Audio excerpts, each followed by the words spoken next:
Today we're here at Club Olin 55 with one of the most captivating DJs in the Afro house scene, Kasango. All the way from South Africa, he's taking his sound all around the world, and today we're very happy to have him here.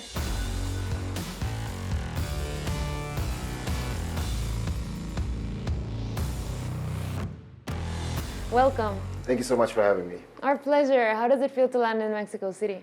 Mexico City is a beautiful place. Every time I come here, there's a spiritual feeling I get, so I'm excited to be back in the city. Well, I want to invite you to play a very spiritual Mayan game with us, el juego de pelota. Okay. Okay, so you have 3 shots, Okay. and I have 3 as well, and Okay. whoever wins is saved, whoever loses takes a shot. Perfect. Okay, so I'm going to start out with these 3 balls, Okay. and then it'll be your turn. Okay. Yeah, Did she get it? I get it, I got it. I didn't get them.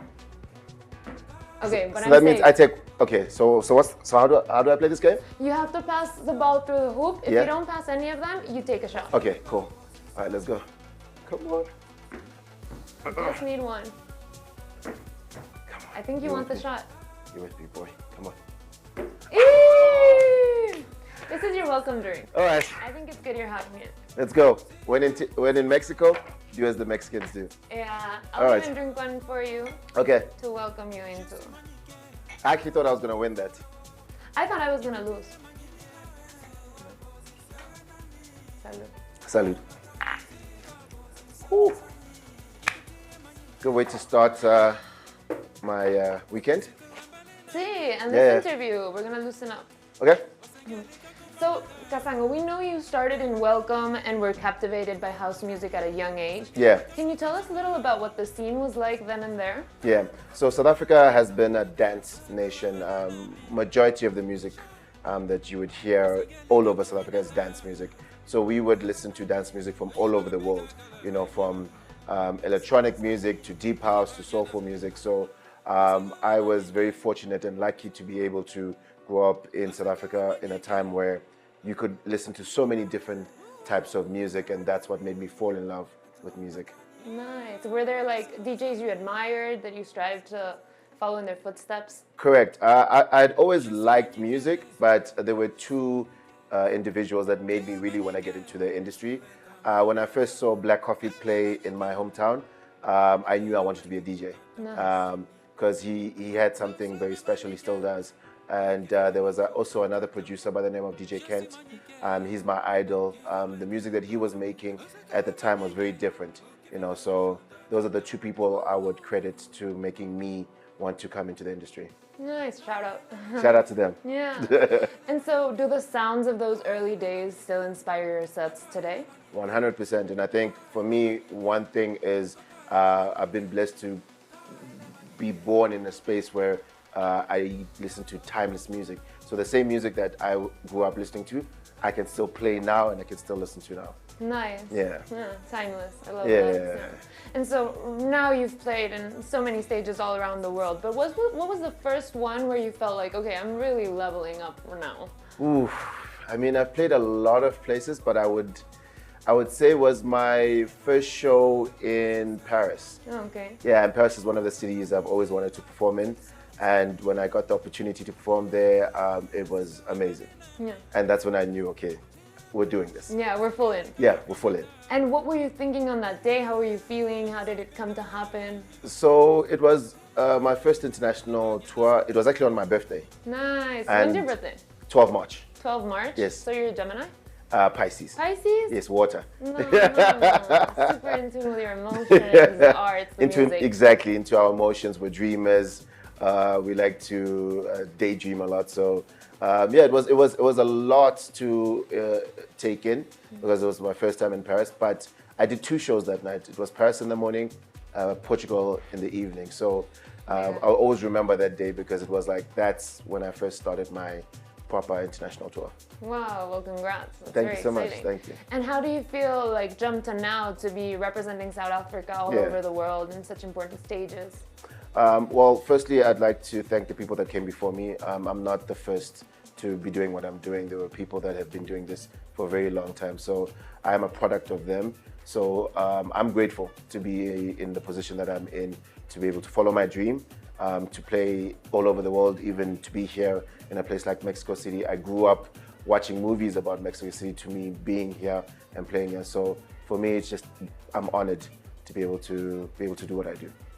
And so when you were young, when did you really decide, okay, this is what I'm gonna do? When did you go tell your family, guys, this is the route? So I was always into IT, like I'm a bit of a nerd, so I like computers, gadgets and everything. But it was my final year in matric. I had to make a decision, what am I gonna do when I leave here? Either I study IT or I do music. And the calling for music was very strong. So I said, I wanna do music. Nice. Yeah. Kudos on following that inspiration. Exactly. Yeah. And it getting you so far, right? Well, it took a while. I mean, I've been doing this for over 16 years. So, I mean, I've been patient and I never put pressure on myself. For me, music has always been something that heals me. You know, when I'm sad, when I'm going through depression, I make music. Nice. Yeah. Nice. And then does the product of that, depression turning into music come outside? Because Afrobeats is typically... It depends. I mean, one of my biggest songs, Osama, was made during COVID. I was depressed. Yeah. And it's a happy song. Nice. So I think for me, me being depressed and the music I make doesn't necessarily correlate via emotions, but I put my emotions through my music, you know, and it's something that I feel very strongly about. Yeah. It doesn't mean that it's going to be a sad song, but it just means that you'll feel the emotion better. Yeah. And it's like your therapy, no? What Exactly. You go to Exactly. creating. Music has been my therapy. Yeah. That's so nice. I'm also curious of how do you foresee Afro House evolving in like the global scene nowadays? So, I mean, Afro House has always been in the industry. Before that, it was tribal house. There were so many things. It's evolved just like any other genre. But right now, it's in a commercial space, which is beautiful because a lot of people that wouldn't have listened to Afro House are now capable of and are embracing Afro House. So for me, I love where it's going. It's allowing more people to come into the industry and allowing people that were never going to listen to it, even artists. Any artist can work with an Afro House artist now. You could get a pop artist, a reggaeton artist, a soulful artist, you know. So I think for me, it's going to be a genre that's going to grow. It's still in its infancy. It's still in the beginning stages, but it's got a lot that it's going to show to the world. Oh, very exciting to see what comes next. Exactly. Right? Yeah. And I know a lot of people discovered you through your song Osama. Correct. What do you think was special about that track and how did it impact your career? So I mentioned earlier that I made the song during COVID, and one of the reasons why I made that song was I wanted a song that could bring people together. And that's exactly what it did. After COVID, it brought people together. You know, I was obviously surprised by it, and I think even when I see people performing the song or tagging me in videos, I can tell that it means something to them. You know, I've met people that got married to the song, you know, or the first time they met, they heard the song. Exactly, and they got me to perform at their wedding because of that. So I understand that, you know, music it transcends. You know, transcends race, color, emotions, everything, you know, and it's very powerful. What was it like after COVID to be able to play it for the first time to a public? Oof. I was a bit nervous because it was big in my country. It was #1 on radio for 14 weeks. And then it started to grow worldwide, you know, and I was used to it performing in South Africa. I was a bit nervous about how am I going to adapt to the world, because the world is different, you know, every country is special. People listen to music slightly different. So it was a bit nerve-wracking, but I think over time I got used to it and I started accepting it and starting to learn more about people's cultures and how they interact with music.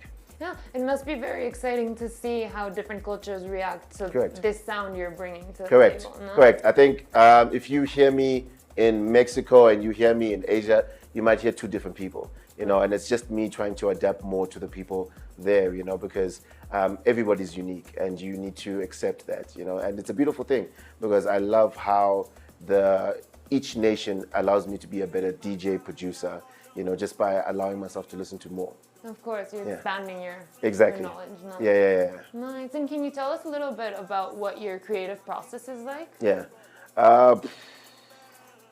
I like vocals, right? I can't sing, but I like to hum and sing to a lot of melodies. So for me, the basis of my creation is words. Okay. You know, when I make a song, I'm already singing something, and I can make a song to what I'm singing in my head, and then I would have to find someone who's going to sing to the song similar to what I had in my head. But now, I mean, it's slightly more better than it was when I started. Now the process is easier because my team have made it easier for me to find a lot of vocalists and work with them, whereas in the beginning it was very difficult.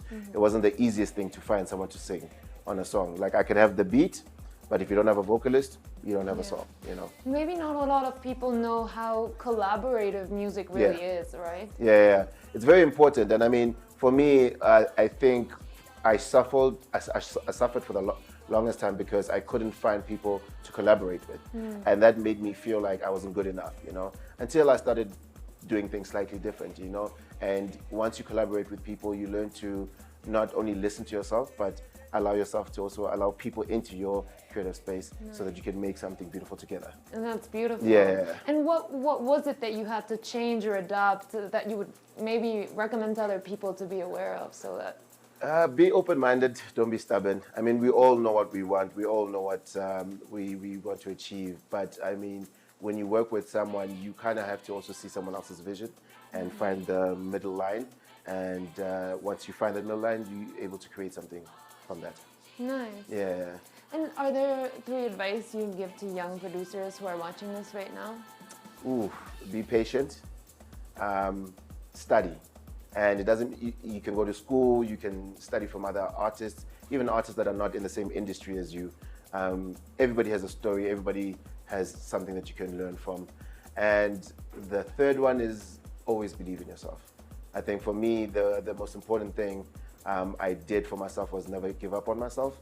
And I've always known that I was meant to be in this position. Wow, since a very young age. From the moment I said I want to do music, I knew that this is exactly what I wanted to do. That's amazing. Yeah. How was your family about it? They were very supportive, actually. You know, my mom, very supportive. She took me to a music school. My dad was also a musician, but not like a famous musician, but he could play guitar. He was very artistic. He could draw. He could do a lot of things. So for the most part, my family has been supportive. My friends have been supportive. So for them to see everything I've been able to accomplish now, it's a God blessing. What are some of the moments you're most proud of?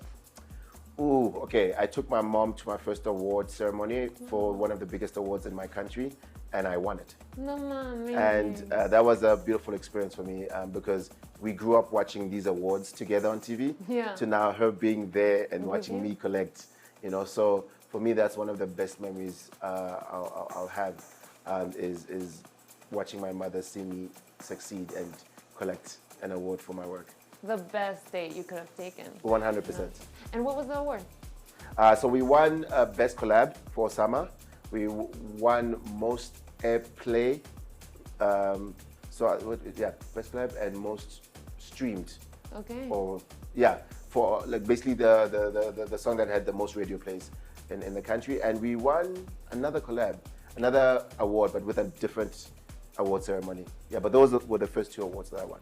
So what do you think changed in your life after becoming this kind of sensation, going to that becoming that viral? I think I've always known what was going to happen, but it's more about patience and waiting for it to happen. So when it did happen, I just wanted to learn as much as I could, and I threw myself into it. Like, I did as much as I could. I didn't say no to anything. I was like, I want to do everything, and then from there I can decide what I want to do and what I don't want to do. So I think for me, that's how I started, was just trying as many things, and then from there being critical of, okay, I want to do more of this, less of this. Yeah. So now that you have so many experiences, Yeah. what are your next goals, midterm? I think for me, it's to be a better musician. It's to challenge myself. I love to challenge myself. It's to play places I've never played in. For me, I've been fortunate to play, I think, 56 countries now. So I'm like, I want to explore the world. I want to perform at different festivals. I want to give an experience as much as I can while I'm still alive to as many people on this earth. Beautiful. Yeah. And what's one of the coming up dates that you're most excited for? So I currently released a song 2 weeks ago. Obviously, when this airs, the song would have been out. But it's a song I did with Shimza and Akko. It's called Fire Fire, and it's doing quite well. So I'm excited to see what that song does for us. So when you have the time, please, everyone, listen to that song. We're super excited to listen to that song. Yeah. Hopefully you'll play it during your set. No, 100%. 100%. Oh, amazing. Yeah. And you'll kind of signal us like... Yeah, you know, the thing is, because I don't sing the song, sometimes I get the lyrics wrong. But yeah, I'll definitely try and sing. Nice. Well, it's been such a pleasure having you here today. We're very excited to listen to the music. And I want to give you this gift from everyone here at Club Olin 55. Thank you so much. My pleasure, yeah.